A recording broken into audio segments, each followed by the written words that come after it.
విద్యావంతుల ఆలోచనలకు అనుగుణంగా మాట్లాడటం కాంగ్రెస్కి ఎప్పుడూ చేత కాదు.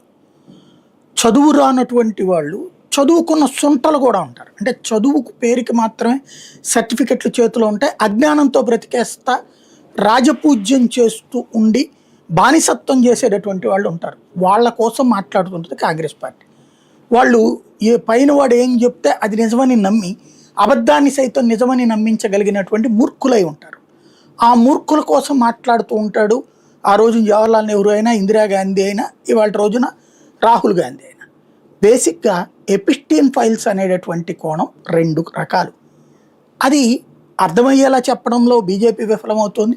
భారతీయ జనతా పార్టీకి సోషల్ మీడియాలో ఎవరెవరికో డబ్బులు ఇస్తుంది, కానీ నిజమైనటువంటి వ్యవహారాలకు సంబంధించి అర్థమయ్యేలా చెప్పేటటువంటి వాళ్ళు డబ్బులు తీసుకోకుండా పనిచేసేవాళ్ళు, డబ్బులు తీసుకునేవాడు మాత్రం వాళ్ళకి పనిచేయరు. అది విచిత్రమైనటువంటి జబ్బు.